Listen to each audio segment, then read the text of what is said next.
249 सोलापूर शहर मध्य विधानसभा मतदारसंघात प्रत्यक्ष व सोशल मीडियावर प्रसिद्ध झालेल्या खोट्या व बदनामीकारक मजकुरान्वये आदर्श आचारसंहिता भंग प्रकरणी संबंधित उमेदवारास अपात्र ठरवून मुख्य आरोपी करावे, आरोपी न करता व्हॉट्सअप ग्रुपच्या ॲडमिन यांना आरोपी केले आहे। निवडणूक यंत्रणा या काळात 24 तास सक्रिय असते असे माझे मत आहे। माझा प्रतिनिधी ॲडव्होकेट अनिल वासम यांनी तक्रार दिल्यानंतर ताबडतोब सदर समाज माध्यमाचे खाते ब्लॉक करून आरोपींना ताबडतोब ताब्यात घेतले पाहिजे। तसे न झाल्याने माझ्या विरुद्ध केलेल्या खोट्या प्रचाराला वेळ मिळाला, त्याचा माझ्या मतदारांवर परिणाम झालाय। याबद्दल योग्य ती कारवाई व्हावी। या पोस्टचा प्रत्यक्ष व अप्रत्यक्ष फायदा माझ्या विरोधातील सर्वच उमेदवारांनी घेण्याचा प्रयत्न केला। ही पोस्ट अनेकांनी लाईक, शेअर, फॉरवर्ड व स्क्रीनशॉट काढून स्वतःकडे मतदार वळवण्यासाठी वापरली। सबब अशा सर्वांवर त्वरित कारवाई होणे गरजेचे आहे।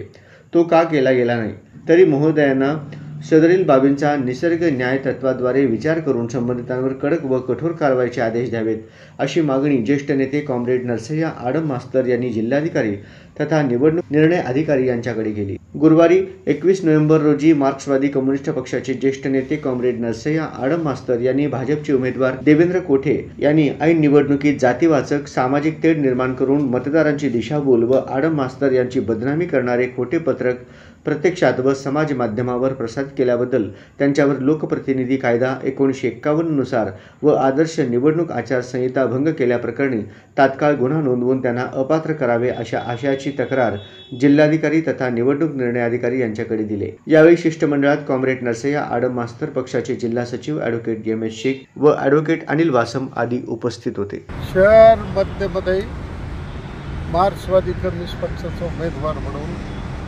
ही निवडणुकीला उभा होतो। गेले 4 महिने हजारो कार्यकर्ते परिश्रम करत आहे। काल मतदान झालं।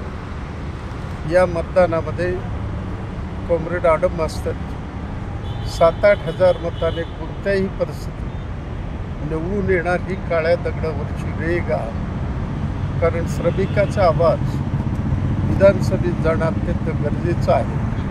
म्हणून जनतेने नोटाला लाथाडलं, जेवणाला लाथाडलं, गुंडगिरीला टक्कर दिलं, पोलीस दडपशाहीला टक्कर दिलं आणि निर्भयपणे त्यांनी मतदान केलं। त्याबद्दल मी त्यांचं जाहीर अभिनंदन करत आहे। परंतु भारतीय जनता पक्षाचे उमेदवार देवेंद्र कोठे यांनी 19 आणि 20 तारखेच्या मध्यरात्री अत्यंत भयानक खोटं नाटक, कुटील कारस्थान रचून आडम मास्तर हा ख्रिश्चन धर्म स्वीकारलेला, आडम मास्तर आम्हाला पाठिंबा दिलेला आहे, आडम मास्तर आता आमच्यात बाद झालेला आहे, अशा पद्धतीच्या बातम्या रात्री 2:30 वाजता प्रसारित करून व्हॉट्सअपवर टाकण्यात आलं आणि लाखो लोकांपर्यंत पाठवण्याचा प्रयत्न केला। परंतु आमच्या पक्षाचे सेक्रेटरी एम.एस. शेख, शहर कमिटीचे सभासद ॲडव्होकेट अनिल वासम यांनी ताबडतोबीनं यासंबंधी रात्री 3:30 वाजता निवडणूक निर्णय अधिकाऱ्यांनी तक्रार केली। सकाळी 6 वाजता पोलीस कमिशनरकडे तक्रार केली, 6:30 वाजता जिल्हाधिकाऱ्यांकडे तक्रार केली। परंतु 1 वाजेपर्यंत पोलिसांकडून कोणताही खुलासा झाला नाही। मतदारामध्ये संभ्रम निर्माण करण्याचा आटोकाट प्रयत्न त्याने केला।